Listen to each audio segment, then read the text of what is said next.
Direction aujourd'hui le nord du département Gagnon-Vitte-Montaigu, une ville depuis peu fusionnée avec ses voisines Boufféré, Saint-Georges, Saint-Hilaire et la Guyonnière. Cette nouvelle ville de Montaigu dispose de nombreux atouts, dont son paysage. Un paysage boisé, vallonné, bocagé, tout un ensemble traversé par deux cours d'eau principaux, à savoir la Maine mais aussi l'Asson. Avançons vers l'avenue Villebois-Mareuil pour découvrir le parc Henri Joyaux, ancien parc des Rochettes, tout un ensemble aménagé ici au 19e siècle. Bienvenue au jardin.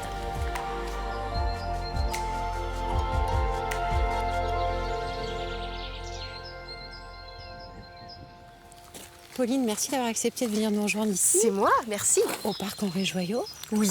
Pourquoi Henri Joyaux? Pourquoi Henri Joyaux? Henri Joyaux, c'était un maire de Montaigu qui a largement marqué d'ailleurs l'histoire locale. Il a été là aussi à la fondation du district de Montaigu. Donc là, je parle des années 60-70. Et donc, ce monsieur est décédé en 2019. Il était connu évidemment par tous les Montacutins et par toute la région. Et donc, en 2019, le parc des Rochettes est devenu le parc Henri Joyaux. Ce parc appartient aujourd'hui à la ville de Montaigu.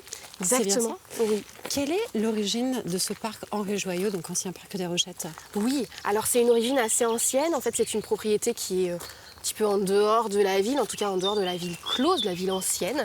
Il y avait quelques bâtiments, mais c'était des terrains disponibles, du domaine. Et la famille Fayot, F-A-Y-A-U, famille Fayot, a fait construire un bâtiment, une maison, une sorte de petit château et un parc en 1841. Lorsque la famille Fayot reprend le site donc au 19e siècle, qu'est-ce qu'ils repèrent d'abord? C'est l'emplacement, c'est le paysage, c'est ce relief en fait qui descend jusqu'à la rivière, c'est un petit peu tout ça? Alors malheureusement, on a très peu d'archives, donc c'est difficile d'interpréter quelles idées ils pouvaient avoir. C'était du domaine qu'ils ont pu acquérir et effectivement un grand espace disponible avec déjà des arbres et un relief, un paysage où effectivement tout était là pour faire une belle propriété. Donc je pense qu'ils ont vu tous les atouts et ils se sont dit que c'était une bonne idée.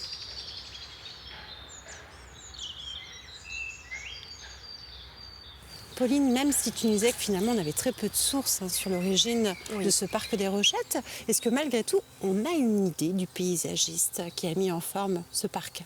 Alors malheureusement, on n'a pas de plan. Néanmoins, dans les études qui ont été faites récemment, notamment par Madame Lévesque, eh bien, elle suppose a priori que ce serait André Leroy, qui est un paysagiste qui est intervenu dans pas mal de parcs d'ailleurs de la région autour de Belle-Demeure dans ces années-là. Mais encore une fois, on n'a pas de plan, donc on n'a pas de certitude.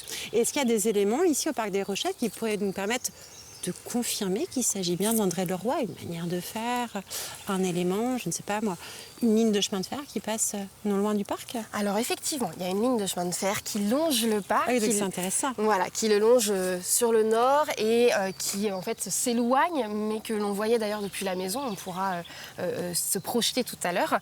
Donc ça, c'est un élément qu'on retrouve. Après, dans la composition du parc, c'est une composition typique du 19e siècle. Alors c'est-à-dire? C'est-à-dire un parc que l'on dit paysager, donc avec des arbres qui, comme vous le voyez, ont un port libre, c'est-à-dire qu'on ne les taille pas, des végétaux de très grande variété. Vous avez par exemple un chêne-liège juste à côté de nous, mais on a du cyprès chauve, on a évidemment des cèdres du Liban notamment, des séquoias. Donc une grande variété de végétaux avec des feuillus également. Et puis des allées courbes, comme on le voit, avec des éléments de sous-bois, des grandes prairies découvertes. Donc on joue sur l'ombre et la lumière, ça c'est assez caractéristique. Et puis une petite pièce d'eau également, pièce d'eau qui est avec une forme irrégulière, comme on le faisait au 19e siècle, en sachant que bien évidemment le parc est également longé par la rivière, par la Maine. Donc on a effectivement toute la recette d'un parc 19e, d'un parc paysager. Est-ce qu'on a également, Pauline, ce qu'on appelle des cônes de vue? Bien sûr. Oui, tout à fait.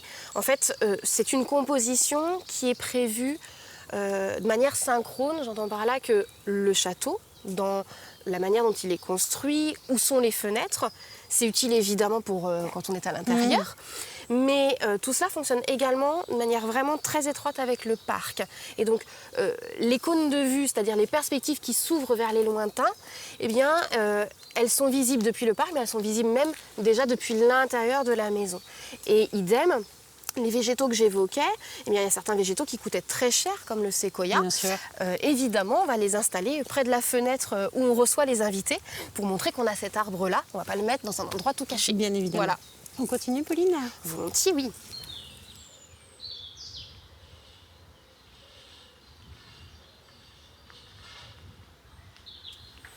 Pauline, finalement, au 19e siècle, je te pose une question peut-être bête, mais architectes et paysagistes travaillent ensemble pour mettre en forme château et parc?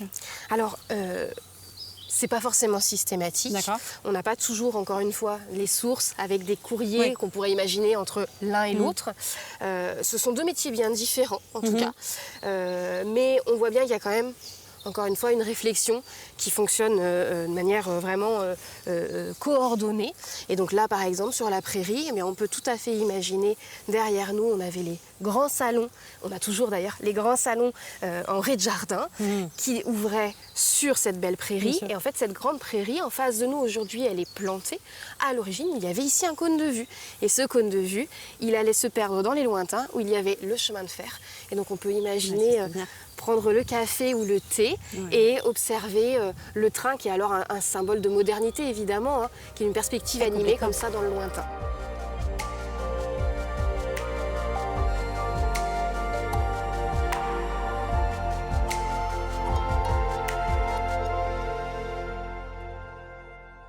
Avant de poursuivre avec Pauline, je vous propose désormais l'instant Le Jardin et moi.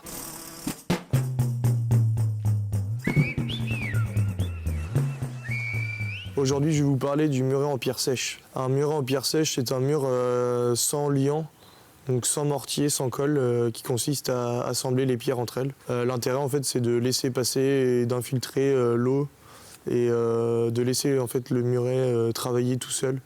Donc il n'y aura pas de fissure apparente. C'est une technique plus durable qui n'a pas besoin de liant, donc c'est un coût moins élevé mais qui met plus de temps à la construction. Les murets en pierre sèche offrent différents avantages. Les écoulements d'eau sont naturellement drainés. La pierre utilisée est généralement locale ou de démolition. Elle offre un habitat pour de nombreuses plantes. Je pense par exemple aux lierres ou à la campanule. Par contre, il faut savoir que le muret en pierre peut attirer des rongeurs ou des reptiles.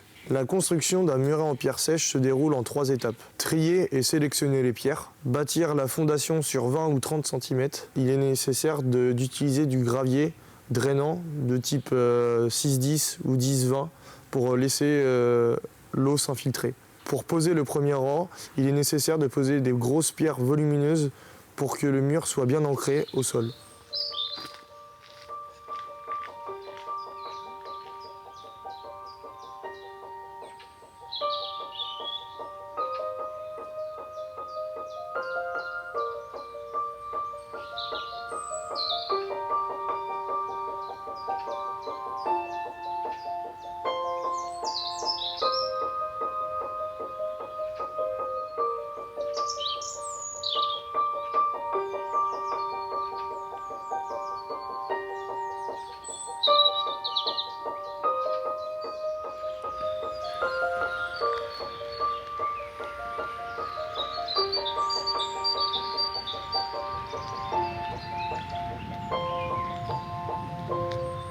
Pauline, désormais, donc on part vraiment vers une autre partie du parc où on repère justement toutes ces essences caractéristiques du 19e siècle. Est-ce que toi, en tant qu'ancienne secrétaire de l'association des parcs et jardins de Vendée, vous sentez au sein de l'association ce regain d'intérêt de la part des collectivités pour ces parcs? Oui, alors je dirais même pas que des collectivités en fait, de tout un chacun. Alors on en parle très souvent, hein, on a l'air un peu obnubilé par cet épisode-là de l'histoire récente, mais c'est vrai que les confinements, eh bien, ça nous a tellement privés de nature. Pour ceux qui avaient un accès comme ça vers la nature, ils ont beaucoup apprécié. Et ceux qui n'en avaient pas ont vraiment senti le manque. Donc ces grands havres de paix, là c'est presque 11 hectares quand même de nature en cœur de ville. Eh bien, effectivement, c'est une richesse très importante et on sent un intérêt très marqué, beaucoup de visiteurs. C'est un parc qui est énormément fréquenté. Alors, effectivement, on parle de ce facteur confinement. J'ai envie d'en associer un autre qui s'est passé juste après, réchauffement climatique aussi, les périodes de sécheresse. Et c'est vrai que ces parcs en cœur de ville sont absolument essentiels. Est-ce que ce parc, Henri Joyaux, pourrait servir de modèle à d'autres collectivités, à d'autres villes? Enfin, quel est ton avis? Je pense effectivement. Alors il y a eu un constat qui a été un petit peu déstabilisant effectivement, avec un certain nombre d'arbres qui ont vieilli, qui ont entre guillemets vieilli d'un coup. C'est pas très scientifique ce que je dis là, mais plus d'un siècle aussi. Oui, exactement. Mais c'est vrai que qui ne montraient pas forcément de problèmes et qui se sont vite dégradés. Donc il y a eu une étude sanitaire qui a été réalisée. Le CAUE de la Vendée a également son œil sur la gestion évidemment de ce parc. Donc ce qui fait que il y a eu une réaction très rapide en fait des pouvoirs publics pour toujours garder justement ce parc très beau, très vert. Là c'est vrai qu'on est en plein printemps, mais c'est un parc qui est vert aussi l'hiver puisqu'on a plein d'essences, on le disait tout à l'heure, justement parce que toujours dans cette idée de conserver l'attrait, de conserver aussi la sécurité du public, puisqu'en plus il y a beaucoup de sous-bois. Donc je crois que oui, c'est un parc qui peut servir de modèle, parce que encore une fois, c'est un des rares parcs paysagers publics avec sa maison, son château en plein cœur de la propriété. Donc c'est un exemple en fait pour les visiteurs. Et bien évidemment. Pauline, tu nous as parlé tout à l'heure d'une pièce d'eau. Est-ce que tu acceptes de nous y conduire? Bien sûr.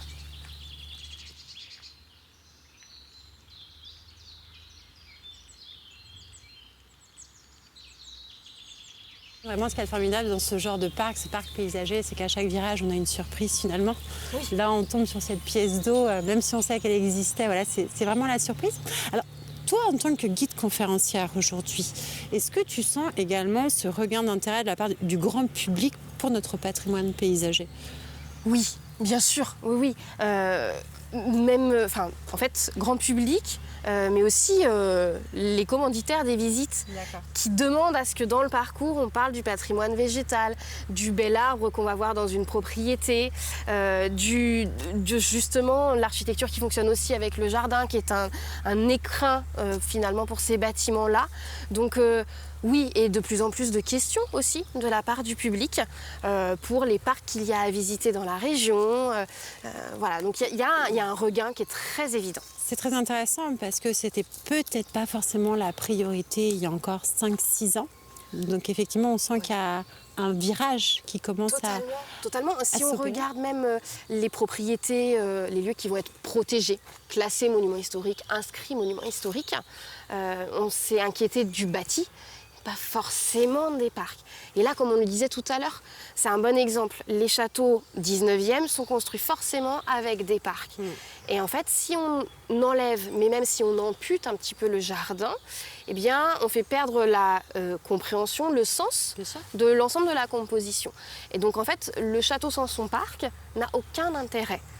Enfin, j'exagère peut-être un petit peu, mais le parc perd beaucoup. L'écrin. Oui, exactement. L'emplacement des fenêtres, j'y reviens, mais n'a plus de sens si on enlève le parc. Bien sûr. Donc, effectivement, il y a encore du travail à faire parce qu'il y a tous ces parcs qui nécessitent d'être protégés. On parle de la zéro artificialisation. Eh bien, il faut aussi penser à ces parcs-là qui ne peuvent plus être amputés comme des réserves foncières, effectivement, ou en tout cas le minimum possible.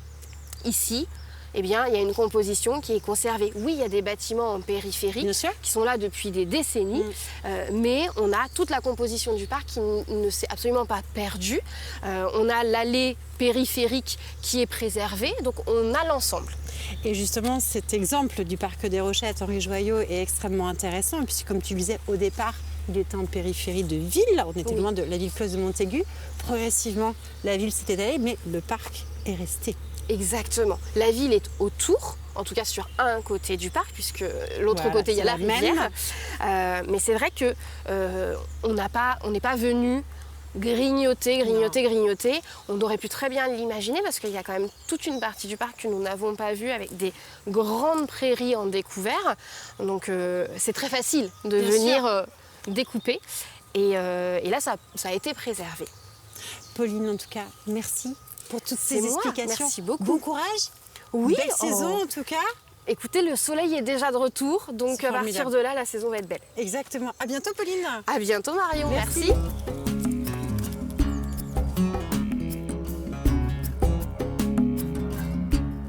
propriété de la ville de Montaigu-Vendée, ce parc Henri Joyaux mérite vraiment d'être découvert. Chênes, cyprès chauve ou encore cèdre, laissez-vous guider par tous ces beaux sujets. Ouvert 7 jours sur 7, ce parc est assurément un poumon vert en cœur de ville. Alors si vous souhaitez le découvrir autrement, n'hésitez pas à emprunter le circuit du patrimoine. Le plan est à retirer à l'Office de tourisme de Montaigu. En attendant, je vous souhaite de belles balades et à bientôt pour un nouveau numéro de Bienvenue au Jardin.